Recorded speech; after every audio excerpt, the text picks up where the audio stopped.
When my old coach, Jordan, really wanted to twist the knife, he was catching me in some sort of bad pattern of behavior. He would often say to me, Jay, we want to be examples to our kids, not a warning. And that was usually something that would be kind of a gut punch to me, a reminder that I'm probably role modeling the exact opposite behavior I want in my kids. But listen, our kids are hearing what we're saying, but they're listening and actually remembering what we actually do. And that's always an important distinction to remember as a parent and also as a leader, right? Our people are watching us and following our lead. And how are we role modeling the right behaviors, whether that be at work or at home? So this week, we kind of looked at patterns of behavior. Some of them may or may not have been things that I've had to break out of myself, but that we see in our coaching clients and our training. And I want to give you the 5 permission slips that every high achiever needs. I guarantee you one of these is something that you need to hear.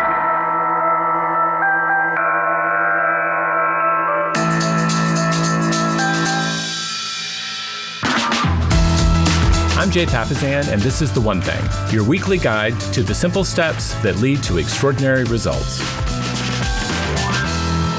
So number 1, you have permission to disappoint others. When you have to choose between work, friends, family, and yourself, who do you choose? Who do you prioritize?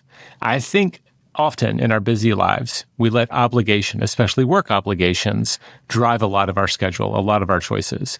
We may set some healthy boundaries around family time, but in my experience, a lot of high achievers will finally start letting go and things slip off their calendar in regards to themselves and their friends. And you look up and they are so busy filling up other people and serving other people and doing all of the obligations that they feel around work and family, that they're not also doing the things that fill them up and give them energy to continue that cycle of serving others. You have to fill yourself up from time to time. So it's really, really easy to get your priorities flipped.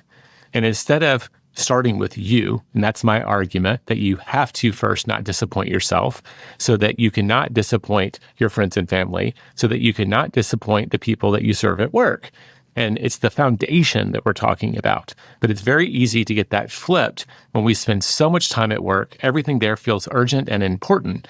And it always feels like the other stuff we can put off a little later. Our hobbies, our pastimes, they tend to slip away. And it's kind of an epidemic. When you look at high achievers and leaders, huge percentage of them, if you listen to Liz Bohannon's episode, feel lonely or absolutely alone at any given moment.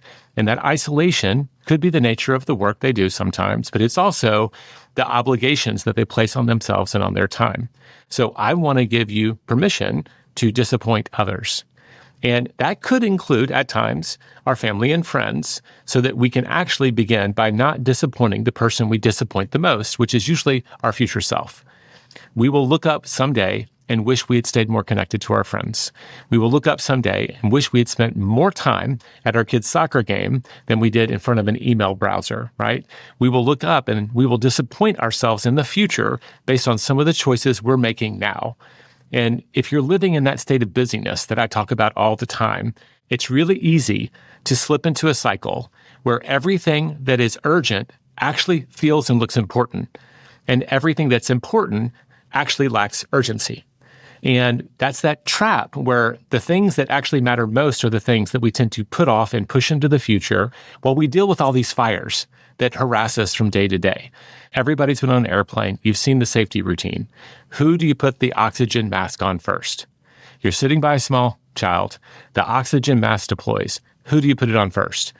Our instinct may be to save the kid, but if we don't put it on ourselves first, we may not be conscious to save the kid. So we do have to do a minimum of self-care. It is not, as Chris Ducker would say, self-care is not selfish, it's a strategy. We have to take care of ourselves so that we can be there for the people we love later in life when it matters. So remember, you have permission to disappoint others, especially when it comes to, at the very least, hitting the minimums around taking care of ourselves. So put the oxygen mask on yourself first. It's okay to disappoint others. It's not being selfish. Sometimes it's the most selfless thing you can do so that you will be there for them at another time. Permission slip number 2. You can be bad at the 80%. Now, You might be wondering, what's the 80%? If you're new to this podcast, it's the 80-20 rule. And it's the idea, sometimes called Pareto's principle, that 20% of what we do will give us 80% of the results we seek. Not everything matters equally. Some things matter a lot more. And when we can understand the difference, often we use the focusing question, right? What's the one thing I can do such that by doing it, everything else will be easier or unnecessary? We identify the thing that matters most. By identifying that, we should be able to prioritize it and let the other stuff slip off. But as we become more successful, as high achievers get really good at what they do, sometimes it can be really hard to step out of our zone of competence and confidence into the new skills that we need. And so those skills that kind of got you as far as you've come today, in fact, may be holding you back from acquiring the skills that you need.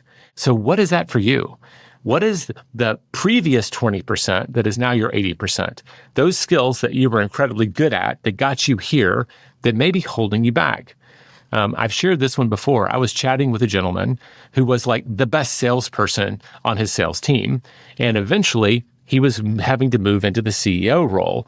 And that journey from this area of genius, like I am really good, this is my zone of genius, into this new arena of succeeding through others was very uncomfortable and it was going to be very tough. If you've ever had to level up and leave your zone of competence to kind of go into this other place that you know you need to do, but now you don't look as smart, you don't look as talented because you're learning all of these new skills for the first time, it's not a fun process to go through. That journey for me was succeeding through others. And for a lot of the entrepreneurs and leaders we serve, they were really good at a skill, sales, coding, whatever. And eventually they were promoted into leadership. And guess what? It is helpful that you know about the things that the people you're leading need to know, but those aren't the same skills that will make you successful at this level. And for me, that journey from going to I do it to we do it to they do it was fraught with all kinds of mistakes, face plants, egg on the face kind of moments as I just didn't know what to do and stumbled my way forward. And I see a lot of people stall out right there between the I do it and the we do it and the they do it. They're trying to make that transition into succeeding through others, and it's uncomfortable. And what they inevitably will do is jump back in from they do it to we do it. Now, I had a really good entrepreneur. If you've read Dan Martell's book, he's a friend. He shared with me, he feels like if someone can do it at about 60% of the level that you do, that is amazing. That's actually amazing. They're not going to jump in and do it as well as you did it. But if you have two people operating at 60% of what you could do, they're doing 120% of what you can do, and now you're doing something different in the business. And the whole enterprise is moving forward without moving backwards. So it doesn't have to be they have to be as good as you day one. You have to pick people and select them, that's a skill, so that they can join your team, and they're going to be doing sometimes better than you, but often a little less good than you do, and then you have to train them up. But because they're specialists, they're not having to do the whole thing. Over time, in my experience, a lot of them will be better than you were because they got the privilege, because they're working inside of your business while you're building it, of being a specialist. And long term, maybe they're the best widget salesman that ever was, the best spreadsheet builder, whatever the task is. A lot of times we can hire people specifically to that end up being far better than us, but it is a skill. So here's the mantra. No one succeeds alone. If you're going to do extraordinary things, which is what the one thing is all about, you will have to get out of your competence zone and get used to being bad at the 80%. You will have to say, I can't be good at everything. And now this thing that was my 20% is now my 80%. And I'm just going to move out of that and into this new zone where I'm uncomfortable. So kind of get over always living in this safe place where we're already competent and confident and start building new skills so that we can go to the next level. Now, those are the first two. We got 3 more to go. Let's take a quick break, and then I'll come back and we'll run through the last 3 permission slips every high achiever needs. All right, welcome back. Permission slip number 3, protect your attention like it's your money. Now, if you had a lot of money in your wallet, you just wouldn't leave it on the counter like in the Vegas airport, right? You would protect it. You would maybe even put it in in like one of those money belts if you're traveling abroad because you're afraid that someone might take your money. we want to protect our money. We put it in the bank, right? All of those things. What we don't protect is our attention. If you're on the path to doing extraordinary things, there are some things that we lend our attention to that absolutely bring negative energy. They bring bad emotions into our life, and they slow us down and they sap our energy. And I'm going to just pick on kind of a soapbox moment, my number one complaint about the kind of times we're living in. I'd have to go all the way back to Ted Turner to show you where it started. But when we started with this 24-hour news cycle, and then we added social media on top of it, we now have this opportunity to be constantly plugged in to this media machine talking about everything that's happening in the world. And the reality is 90% of what's actually showing up in our news feeds and on the television set is actually just a bunch of opinion. It's people talking about something that's happened and then opining about what it might mean about them and the world and everybody else. And a lot of opinions that we actually don't need. Now, I've studied journalism. I've worked with journalists, actually played soccer for the New York Daily News at one point when I lived in New York, and I got to know a lot of award-winning journalists. News develops over time. It does not happen in the moment. We don't know the whole picture. If you've ever known a detective or a police officer, they will tell you that you have to piece together everything, and it emerges over a period of time.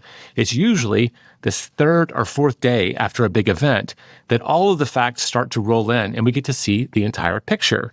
But if you just take one part of it, maybe the first thing we know about the news story, this thing happened, and we're seeing a third of the picture, what we all tend to do is fill in the rest of the picture with other beliefs, not facts, but just other beliefs. So most of the time, the truth will emerge over a period of time, and it doesn't happen instantaneously. So there is nothing about instant news that actually informs us at the level that we are led to believe that it does.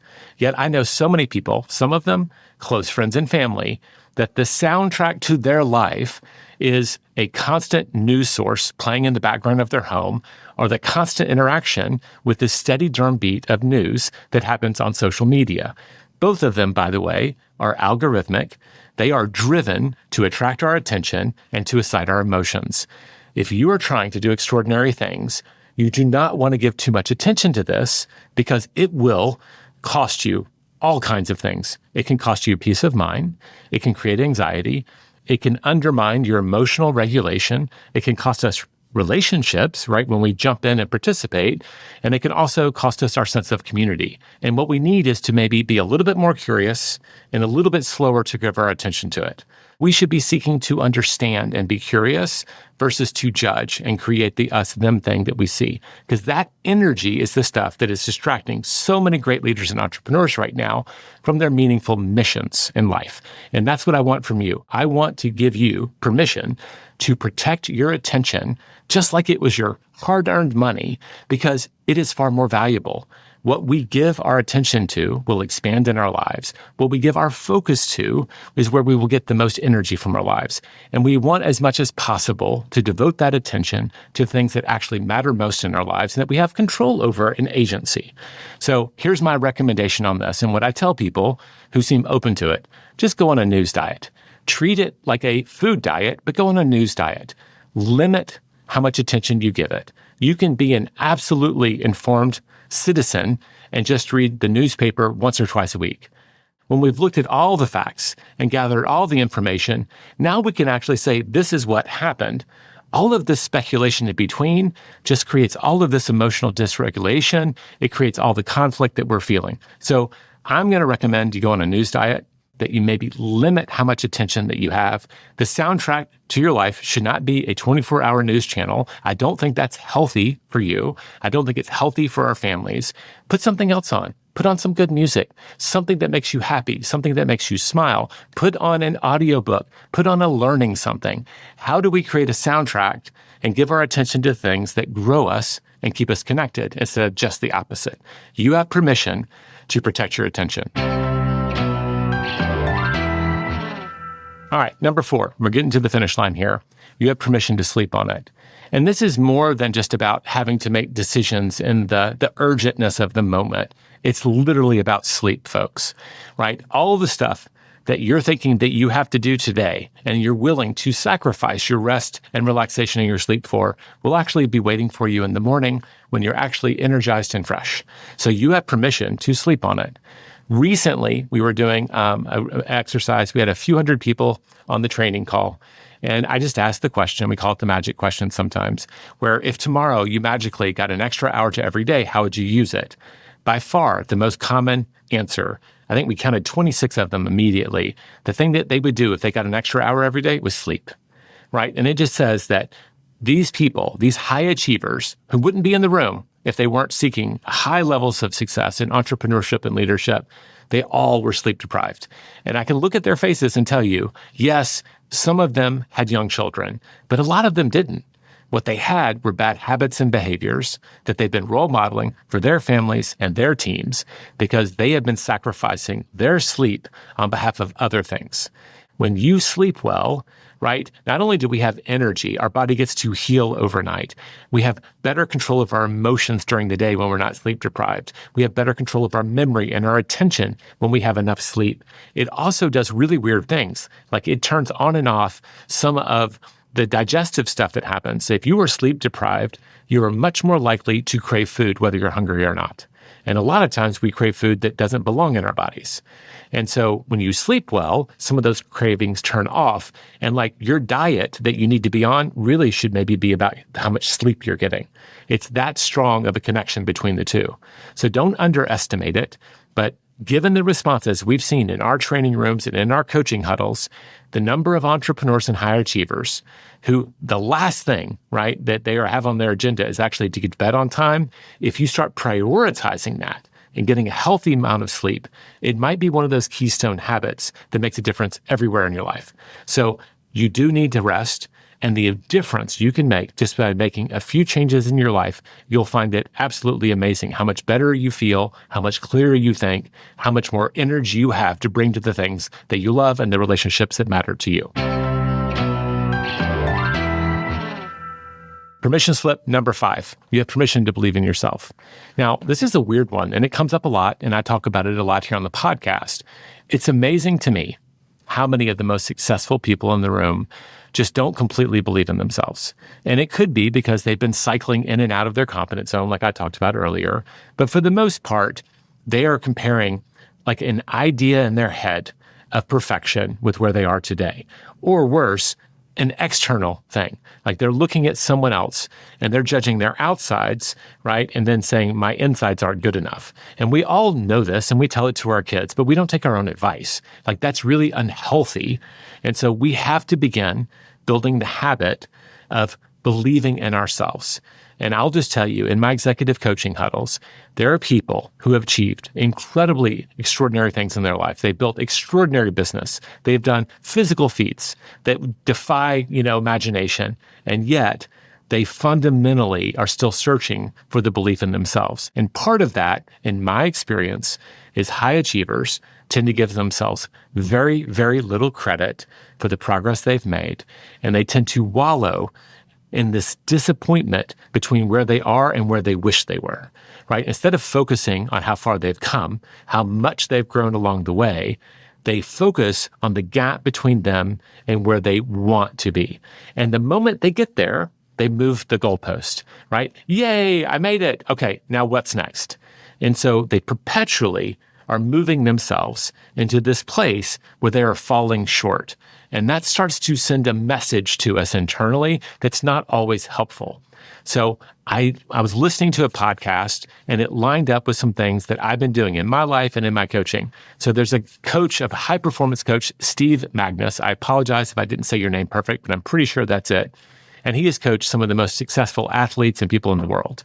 And one of the things he will do, and this is like for Olympic gold medal athletes, they often have crises of confidence. He will invite them to keep an evidence journal. That's what I'm going to call it. They're asked to keep a daily journal and record the little wins. And what you're doing is you're just constantly bringing your attention for maybe 5 minutes a day to the little things that we are achieving every single day, but not giving ourselves credit for. Now, I learned this practice from one of my employees. She showed up. Thank you, April, for the gift again. and for annual review. And if you've ever been an employee and had to do annual reviews, man, that whole process, nobody's got it right. But we're supposed to sum up an entire year like in a few hours. What did you get done this year compared to your goals? Blah, blah, blah, blah, blah. And it's really hard. Well, I don't know if someone gave her the advice or it was her nature, but she had kept meticulous notes. And she went through her year quarter by quarter, sharing her goals and what she actually did, where she fell short and what she accomplished. And it was all just like in one little note document. But I remember thinking, wow, this is really impressive, right? There's this thing called the recency bias where we tend to remember what someone has done for us lately. It's like, the saying, what have you done for me lately? Well, that's what our brain says all the time when we're judging the people around us. She had created notes so that recency bias would go right out the window and we would look at a larger picture of her life. And I asked her, I said, how do you do this? She's like, oh, I just keep a little notes document. And whenever I kind of cross the finish line or I feel really good about something, I add it. And then at the end of the year, I decide what I'm going to share. And I was like, that's a great practice. I immediately went to myself and my coach and said, I'm going to start doing this. Opened up a little note on my phone. I started cataloging my wins throughout the year. And it's amazing how many things, if I didn't stop and just ask the question, how did that event go? How did I perform at it? What happened? I would have never remembered at the end of the year without starting this little journal habit. I got all of my employees to do it. I've coached my coaching clients to do it. But what we're doing is building an evidence journey. And it doesn't have to be big stuff like I finished first in the race. It could be the little stuff too. Like, you know what? I went to the gym even though I didn't feel like it. There's an argument that says that's the most important thing you did for your health that week because you kept the streak going. You did not give up on yourself that day. So when I'm working with people, this is how I coach them to do it.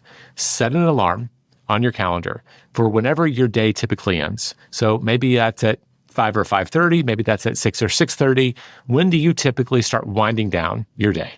And just have that little alarm go off. Maybe it goes off on your watch, goes off on your phone. And your job is to open up that note on your phone and just write down your wins for the day and not to judge them, right? I see a lot of high achievers, if they didn't cross a really big public finish line, they won't give themselves credit for anything.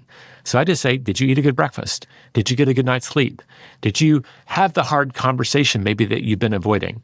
Did you make yourself do the thing that you know you needed to do that you didn't want to do? All I want you to do is take 5 minutes and just jot those things down and then move on. But that evidence journal, even though you're only engaging with it for 5 minutes a day, you're building up this evidence in your head as well that you have a history, and every day, whether you give yourself credit or not, are doing hard things that matter in the long run.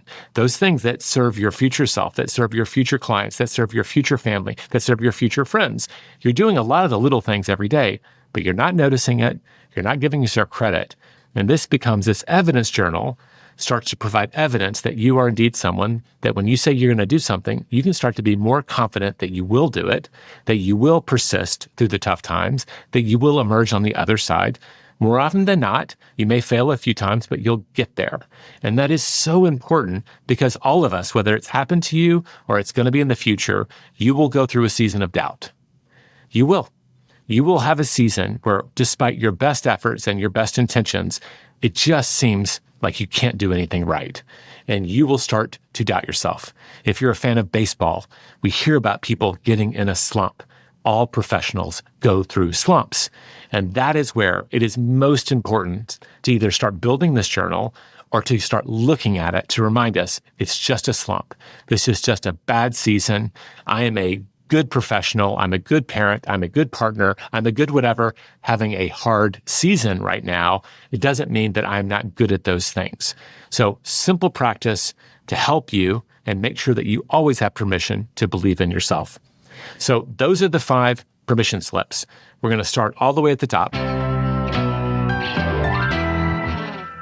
You have permission to disappoint others, right?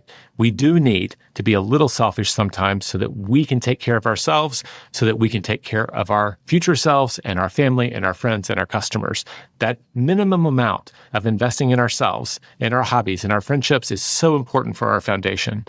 You have permission to not be great at everything, right? Your 20% may have moved and you may be bad in the beginning, but you need to focus on that journey rather than hiding in all the things that you do well that may not be priorities anymore, right? And worse than that, you don't need to be great at the stuff that doesn't matter at all. Number 3, you have to protect your attention. And in this day and age, a social media diet might be the healthiest thing you can do so that our attention is going to the things that ultimately matter far more. And they're also things that we can control and actually make a difference in. Number 4, you have permission to sleep on it. Chances are, if you're listening to this podcast, you are one of those people who's work, do, and you are sacrificing rest, and you are borrowing from an account that you will have to pay at some point in the future. And finally, I want you to do that evidence journal. You have permission to believe it in yourself. I hope one of these speaks to you and that you can take action. My challenge to you, I would love to just say all 5, but we're not doing that. We're the one thing. So I had to make the hard choice. I'm going to challenge you, because I know very few people who do, to open up a note on your phone. If you're driving, wait till you stop. If you're running, maybe step off the running trail, open up a note on the phone, and just call it My Wins. And then set a recurring alarm every day at the same time to remind yourself, until it becomes a habit, to record your wins for the day. I promise you, this little practice will start building confidence in yourself, and that confidence will then allow you to do the things that you may be afraid of or uncomfortable, to build the competence you need to do extraordinary things. So my challenge for the week, between now and next week, can you do 7 days of keeping an evidence journal on your wins and see how much that changes your perspective on what you're capable of and how you feel about your performance? Next week, we've got a real treat for you. It was huge for me. I got to interview Sahil Bloom at our live event this summer. He was talking about his amazing book, The 5 Pillars of Wealth. Sahil is someone I've looked up to from afar. He emerged and made some hard choices around his career to lean into his values and live the life he was intended to live versus one he was expected to live. Great episode with a great thinker of our time, Sahil Bloom. Next week, we'll see you there. This podcast is for general informational purposes only. The views, thoughts, and opinions of the guest represent those of the guest and not Productive or Keller Williams Realty LLC and their affiliates, and should not be construed as financial, economic, legal, tax, or other advice. This podcast is provided without any warranty or guarantee of its accuracy, completeness, timeliness, or results from using the information.